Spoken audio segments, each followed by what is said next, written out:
तारीख 7 जनवरी, रात 1:30। तेल का एक टैंकर अपनी पूरी रफ्तार के साथ वेनेजुएला की तरफ बढ़ रहा था, लेकिन जैसे ही नॉर्थ अटलांटिक महासागर में दाखिल हुआ, अमेरिकी कोस्ट गार्ड ने इसे रोकने की कोशिश की। दावा है कि इस दौरान जहाज ने अपनी रफ्तार बढ़ा ली।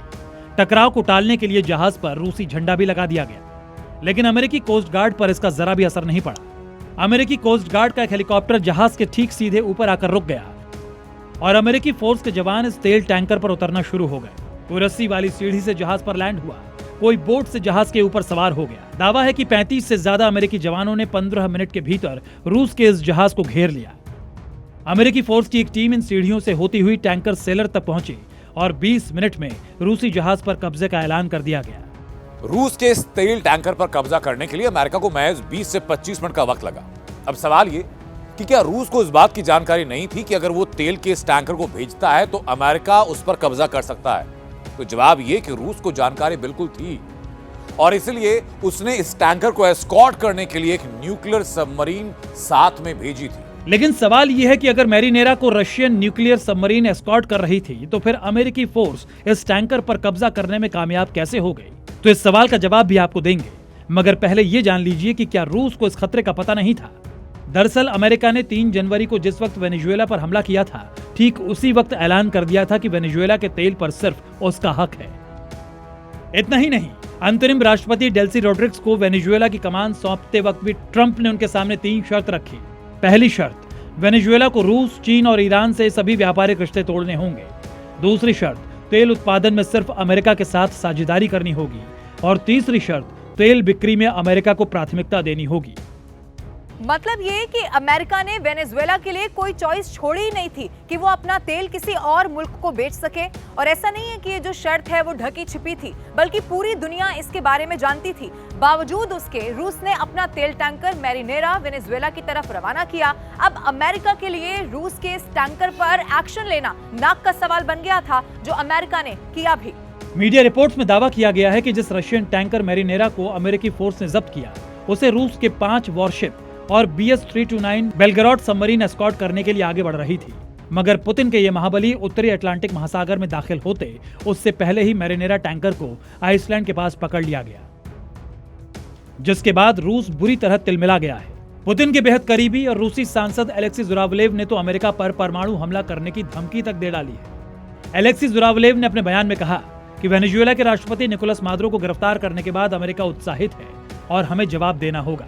टॉर्पीडो से हमला करें या कुछ अमेरिकी वॉरशिप को डुबो दे, इसमें कोई शक नहीं कि हमें मजबूती और तेजी से जवाब देना होगा। हमारा मिलिट्री सिद्धांत तो ऐसे हमले के जवाब में न्यूक्लियर हथियारों के इस्तेमाल की भी बात करता है। एलेक्सी जुरावलेव ड्यूमा की रक्षा समिति के पहले डिप्टी हेड हैं। उन्होंने अमेरिका को जोरदार अंदाज में धमकी दी है। आपको बता दें कि जुरावलेव ने जिस टॉर्पीडो से न्यूक्लियर हमले की बात कही है, वो किसी भी मुल्क में सुनामी ला सकता है। पोसाइडन नाम के इस टॉर्पीडो को पुतिन ने अमेरिका और ब्रिटेन जैसे दुश्मनों के लिए संभाल कर रखा है, जो समंदर किनारे बसे शहरों को चंद मिनट में डुबो सकता है। पुतिन का पोसाइडन कितना खतरनाक है, इसका अंदाजा इस बात से लगा लीजिए कि यह आम पनडुब्बी से लॉन्च नहीं किया जा सकता। रूस ने इसे लॉन्च करने के लिए बेलग्राड नाम की पनडुब्बी रखी है। पुतिन की ये वही भरोसेमंद सबमरीन है जिसे तेल टैंकर मैरिनेरा को एस्कॉर्ट करने के लिए भेजा गया था। न्यूक्लियर एनर्जी से चलने वाली ये पनडुब्बी 604 फीट लंबी है और 30,000 टन वजनी है। माना जाता है कि बेलग्राड एक समय में 8 पोसाइडन दाग सकती है। इसमें हर पोसाइडन टॉर्पीडो 79 फीट लंबा है, जो पानी की सतह से लगभग 80 मील प्रति घंटे की स्पीड से हमला करता है। दावा है कि रूस का यह रहस्यमय हथियार पोसाइडन 100 मेगाटन के न्यूक्लियर वॉरहेड से लैस रहता है।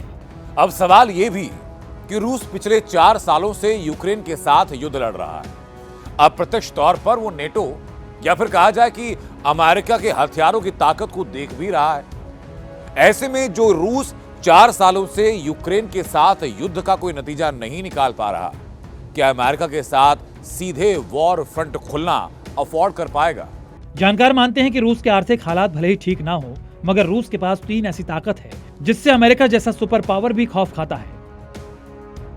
नंबर 1, रूस के पास अमेरिका से भी ज्यादा परमाणु बम है, जिनकी संख्या 5580 है। नंबर 2, रूस के जंगी जखीरे में सबसे ज्यादा बैलिस्टिक मिसाइलें हैं। इनकी तादाद 10,000 से भी ज्यादा है। रूस के पास कई तरह की हाइपरसोनिक मिसाइलें हैं, जिनकी रेंज में अमेरिका का हर शहर आता है। बस यही वजह है कि जिस मैरिनेरा तेल टैंकर पर कब्जे को लेकर रूस समुद्री डकैत बता रहा है, उस टैंकर को अमेरिका ने रूस का मानने से ही इनकार कर दिया है। रूस के साथ टकराव टालने के लिए अमेरिका ने साफ साफ कहा है कि जिस जहाज को अमेरिकी फोर्स से जब्त किया वो वेनेजुएला का था। बचने के लिए इस पर रूसी झंडा लगाया गया था। अब भले ही व्हाइट हाउस इस पर सफाई दे रहा हो, लेकिन यकीनन अमेरिका ने इतना बड़ा एक्शन लेने से पहले ही ये पूरी तैयारी कर रखी होगी। तैयारी इस बात की भी होगी कि अगर इस एक्शन के बाद रूस भड़कता है तो आखिर उसे कैसे ठीक करना है। अगर मौजूदा हालात की बात करें तो अमेरिका को इस वक्त सिर्फ वेनेजुएला का तेल दिखाई दे रहा है। इस तेल के दम पर अमेरिका एक साथ दो दुश्मनों को टारगेट करने की कोशिश कर रहा है। इसमें पहला दुश्मन है चीन और दूसरा दुश्मन है रूस। चीन अपना 54% कच्चा तेल वेनेजुएला से ही खरीदता रहा है, लेकिन अमेरिका के इस तेल पर कब्जा करने के बाद चीन में एनर्जी सेक्टर प्रभावित होता और चीन को इसका विकल्प ढूंढना पड़ेगा। दूसरी तरफ रूस है जो कच्चे तेल का दूसरा सबसे बड़ा एक्सपोर्टर है। यूरोपीय और एशियाई बाजारों में उसका तेल बिकता है। अमेरिका अगर वेनेजुएला के तेल बाजार में उतरता है तो इससे रूस की तेल कीमतों पर असर पड़ेगा। रूस का मार्केट शेयर और प्राइसिंग पावर कम हो सकती है, जो अमेरिका और रूस के बीच टकराव की सबसे बड़ी वजह मानी जा रही है। अमेरिकी राष्ट्रपति डोनाल्ड ट्रंप पहले ही साफ कर चुके हैं कि उनमें और जॉर्ज बुश में सिर्फ इतना फर्क है कि बुश ने इराक का तेल नहीं रखा था, जबकि हम तेल रखेंगे। यानी ट्रंप अब वेनेजुएला का एक बूंद तेल भी किसी और को नहीं ले जाने देंगे। तो रूस का तेल टैंकर पकड़ा गया, इसीलिए रूस भड़क गया। लेकिन इससे ज्यादा जो चिंगारी है वो चीन में इस वक्त सुलग रही है। चीन ने आरोप लगा दिया है कि उसके हिस्से का 5 करोड़ बैरल तेल अमेरिका की तरफ मोड़ दिया गया। चीन ने तो ये भी कहा कि इसमें से ज्यादातर का भुगतान वो कर चुका था और चीन ने इसे तेल चोरी से जोड़ दिया। खबर है कि इतनी बड़ी आपत्ति के बावजूद अमेरिका ने रूसी शैडो फ्लीट के और तेल टैंकर एमटी सोफिया पर भी कब्जा कर लिया है। दावा है कि ये तेल टैंकर चीन जाने वाला था, मगर अमेरिकी एजेंसीज ने इसे समंदर में रोक लिया। अब इस जहाज को अमेरिका ले जाया जा रहा है। यकीनन विश्व युद्ध के लिहाज से ये हालात अच्छे नहीं। रूस और चीन की सबसे बड़ी ताकत हाइपरसोनिक मिसाइलें हैं, जिनसे निपटने के लिए पेंटागन ने लॉकहीड मार्टिन के साथ एक डील की है, जिसमें साफ साफ कहा गया है कि पैट्रियट के जो इंटरसेप्टर एक साल में सिर्फ 600 बनाए जा रहे थे, अब उनकी संख्या बढ़ाकर 2000 तक की जाए। इसमें भी पैक-3 MSE इंटरसेप्टर बनाने की रफ्तार बढ़ाने का ऑर्डर दिया गया है, क्योंकि इंटरसेप्टर हाई स्पीड मिसाइलों को टारगेट कर सकता है। कुल मिलाकर समंदर में सर्वनाश की स्क्रिप्ट लिखी जा रही है, जो जरा सी चूक में सच साबित हो सकती है। ब्यूरो रिपोर्ट, जी मीडिया।